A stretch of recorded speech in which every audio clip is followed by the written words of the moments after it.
எழுவோம். நம் உரிமை கல், நம் உரிமை கல், நம் உணவு விரும்பி உண்போம். எதை பற்றியும் கவலைப்படாத. அண்ணன் சொல்றா கல்ல குடுறா, ஏதாவது பிரச்சனை எந்த வாடா. அனைவருக்கும் வணக்கம். இந்தியாவுக்கும் இந்தியர்களுக்கும் என்னுடைய வணக்கத்தை தெரிவித்துக் கொள்கிறேன். மனவாய் சப்ஸ்கிரைபர் எல்லாரும் எப்படி இருக்கீங்க? நல்லா இருக்கீங்களா? இன்றைய காணொளி நம்ம ஏற்கனவே காணொளி போட்டிருந்தோம். அதாவது நாம் தமிழர் கட்சியோட தலைமை ஒருங்கிணைப்பாளர் சீமான் அவர்கள் பார்த்திங்கன்னா கல்லிறக்கும் போராட்டத்தை அறிவிச்சிருந்தார். இது சரியா தப்பா அப்படிங்கிறத கேட்டு நம்ம சில கேள்விகள்லாம் கேட்டு நம்ம காணொலி போட்டிருந்தோம். அதில் நிறைய பேர் கமெண்ட் செக்ஷனில் என்னென்னவோ போட்டிருந்தாங்க. ஸோ அதற்கான சில பதில்கள்லாம் இருக்குது. அதாவது என்னென்னு பார்த்தீங்கன்னா, இப்போது கல் இறக்குறது கல் அப்படிங்கிறது மதுவா அப்படின்னு முதல்ல நம்ம பார்க்கணும்.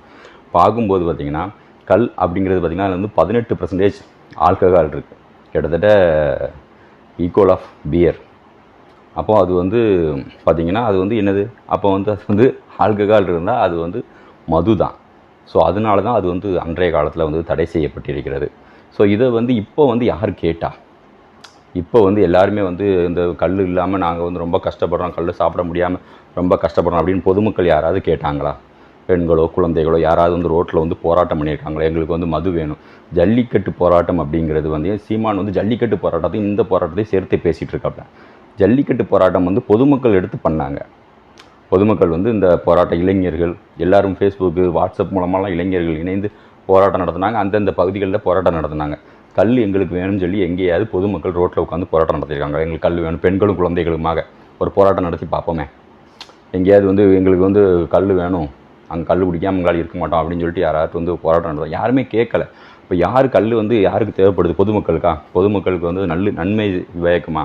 கல் குடிக்கிறதுனால எங்களுக்கு ரொம்ப நன்மையாக இருக்கும் அப்படின்னு யாராவது நினைக்காங்களா? ஸோ அப்படி நன்மை அப்படின்னு பார்த்தா அன்றைய காலத்தில் பார்த்திங்கன்னா கல் குடிப்பதால் கணவன்மார்கள், தந்தைகள் இவங்கெல்லாம் கல் குடிக்கிறதால பெண்களும் குழந்தைகளும் ரொம்ப அந்த காலத்தில் கஷ்டம் பட்டிருக்காங்க. அந்த 80s இருக்க படங்கள்லாம் எடுத்து பாருங்கள். அன்றைய காலத்தில் அதுக்கு முன்னாடி உள்ள பழைய படங்கள்லாம் எடுத்து பாருங்கள். அன்றைய காலத்தில் கல் கடைகள் அதெல்லாம் காட்டுவாங்க. அந்த சினிமாவில் காட்டும்போது பார்த்திங்கன்னா பெண்களும் குழந்தைகளும் கல் கடைக்கே போய் அழுகுறது, கஷ்டப்படுறது, இதெல்லாம் அந்த படங்களில் பதிவு பண்ணியிருப்பாங்க. ஸோ அன்றைய காலத்தில் அந்த மாதிரி இருந்திருக்கு. சினிமாக்கள் பல இடங்கள் அன்றைய கால நிலைமையை காட்சிப்படுத்தியிருக்காங்கல்ல. ஸோ இன்றைய காலத்தில் பார்த்திங்கன்னா அந்த நிலை இருக்காது. எதுக்கு அப்படி டாஸ்மார்க்கை அரசு நடத்துது, கல் கடையை நடத்தக்கூடாதா அப்படின்னு சொல்லி சிலர் கேட்குறாங்க. டாஸ்மார்க் அரசு கைகளில் இருக்குது. அரசு இயந்திரத்தால் டாஸ்மார்க் நடத்தப்படுது. இப்போ அதனால தான் டாஸ்மார்க் பார்த்திங்கன்னா டைமிங் சேஞ்ச் பண்ண முடியும். 12 மணிக்கு தான் கிடைக்கும் அப்படின்னு சொல்ல முடியும். கல்லுக்கடைகளில் அப்படி சொல்ல முடியுமா? சிந்திச்சு பாருங்கள். கல்லுக்கடைகளில் உங்களுக்கு 12 மணிக்கு தான் கிடைக்கும் அப்படின்னு சொல்ல முடியுமா? சொல்ல முடியாது. 24 ஹவர்ஸும் இருக்கும். எங்கே கல் இறக்குறான், எங்கே கல் விற்கானே யாருக்கும் தெரியாது. அந்த அளவுக்கு நடக்கும். காசுக்காக, பணத்துக்காக என்ன வேணாலும் பண்ணுவாங்க. புரியுதா உங்களுக்கு? அப்போ கல்லுக்கடைகளில் அந்த ஒரு நெகட்டிவ் பாயிண்ட் இருக்குது, ஒரு டிஸ்அட்வான்டேஜ் இருக்குது. ஆனால் அதை யாருமே பேச மாட்டேங்காங்க. இப்போ நாளைக்கு கவர்மெண்ட் நினச்சிச்சு அப்படின்னா டாஸ்மார்க் குறைக்கவும் முடியும், கூட்டவும் முடியும். எல்லாமே கவர்மெண்ட்டுக்கிட்டையும் அரசு அதிகாரிகள்கிட்டையும் இருக்குது. ஸோ அதை படித்தவங்க அதை எப்படி கையாளணும், மக்களுக்கு எந்த அளவில் அதை பயன்படுத்தணும் அப்படிங்கிறது தெரியும். ஆனால் கல்லுக்கடைகள் அரசு அதிகாரிகள் நடத்துவாங்களா? இல்லை யார் நடத்துவா? ஸோ அது இதோட மிகப்பெரிய ஒரு டிஸ்அட்வான்டேஜ் கல்லுக்கடைகளில். அதை யாரும் பேசுகிறதில்ல. சரி, ஓகே. அதன் பிறகு பார்த்திங்கன்னா கல்லுக்கடைகள் திறப்பதன் மூலமாக பார்த்திங்கன்னா கல்லுக்கடைகள் இந்த பதனிலாம் இருக்குது. அவங்க இந்த பனைமரத்தில் கல் மட்டும் தான் இறக்குறாங்களா? பதனிலாம் இறக்குறாங்க. இந்த சர்க்கரைம்பாங்க, கருப்பட்டிங்கிறாங்க, இது வெல்லம் அப்படிம்பாங்க. அதில் இருந்து தயாரிக்கக்கூடிய அந்த சர்க்கரை, சீனி போன்றவைகள், இது எல்லாத்தையுமே மதிப்பு கூட்டி சேல்ஸ் பண்ண முடியும். ஸோ அதுக்கெலாம் எந்த தடையுமே இல்லை தானே. பனைமரத்தில் ஏறி அதெல்லாம் பண்ணலாம். ஆனால் நீங்கள் இப்போ கல்லாக அந்த கல்லாக மாற்றி அதை சேல்ஸ் பண்ணும்போது கல் தான் அதிகமாக விற்பனை ஆகும்னு சொல்லி மற்ற மாதிரி இந்த மாதிரியான ஐட்டங்கள்லாம் பார்த்திங்கன்னா தயாரிக்கிறதுக்கான ரா மெட்டீரியல் எங்கேருந்து வரும்? ரா மெட்டீரியல் பனையிலேருந்து வரக்கூடிய அந்த பதநீர்லேருந்து தான் இதெல்லாம் தயாரிப்பாங்க. ஆனால் பதநீராக மாற்றாமல் டைரெக்டாக கல்லாகவே நீங்கள் சேல்ஸ் பண்ணிங்க அப்படின்னா இந்த மாதிரியான விஷயங்கள் எங்கேருந்து கிடைக்கும்? ஸோ இதெல்லாம் தான் கல் இறக்கக்கூடாது அப்படின்னு சொல்லிட்டு இன்றைக்கி புதிய தமிழகம் கட்சியோட தலைவர் கிருஷ்ணசாமி அவர்கள் அறிக்கை கொடுத்துருக்காரு. கல் இறக்குனா அதை சட்டப்படி தண்டனை கொடுக்கணும், சீமான் கைது செய்யப்படணும் அப்படின்னு சொல்லியிருக்காரு. ஸோ அவர் ஒரு சமுதாயத்துக்கான அமைப்பு தான். ஆனால் அவர் ஏன் எதிர்க்காரு? அந்த சமுதாய மக்கள் மேலே அவருக்கு ஒரு அக்கறை இருக்குது. ஸோ அந்த சமுதாயம்லாம் பார்த்திங்கன்னா நிறைய சமுதாயத்தை சார்ந்த தலைவர்களுக்கு தான் தெரியும் அந்த சமுதாயம் குடியால் எவ்வளோ பாதிக்கப்பட்டிருக்கிறது அப்படின்னு. ஸோ அந்த திருமாவளவன் அவரும் சொல்லியிருக்காரு இந்த கல் இறக்குறது, மது இறக்குறது மிகப்பெரிய தப்பு அப்படின்ட்டு. அதே மாதிரி பிஎம்டி மக்கள் பாதுகாப்பு இயக்க தலைவர் எசக்ராஜா பாண்டியரும் சொல்லியிருக்காப்புல வந்து குடி வந்து எங்கேயுமே இருக்கக்கூடாது, குடிக்காதீங்கப்பா, குடினால தான் நம்ம சமுதாயம் வந்து சீரழிஞ்சு போகுது அப்படிங்கிறதையும் அவர் சொல்லியிருக்காரு.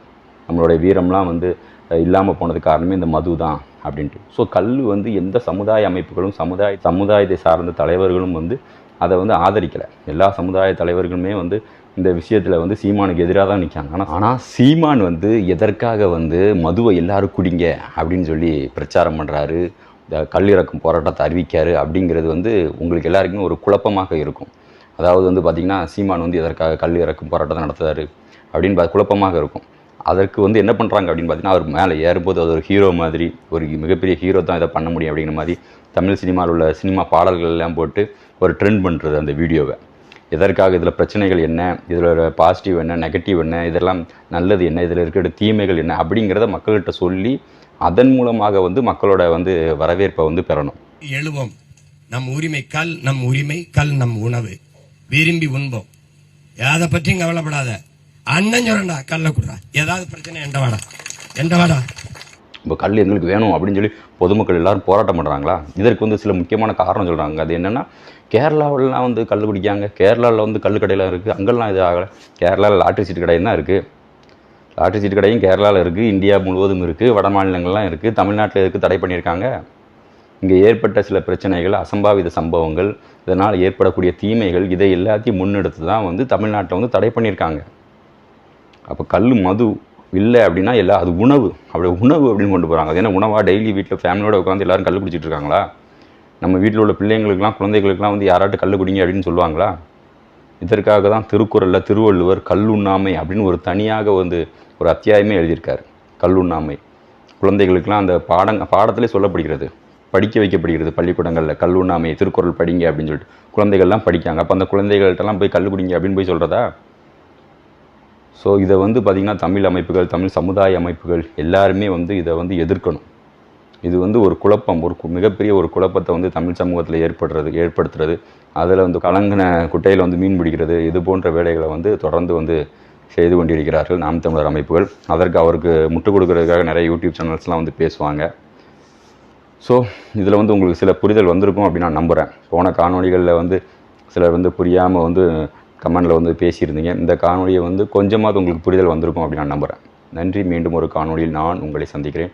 நான் சந்தன பாண்டியன். ஜெய் ஹிந்த்.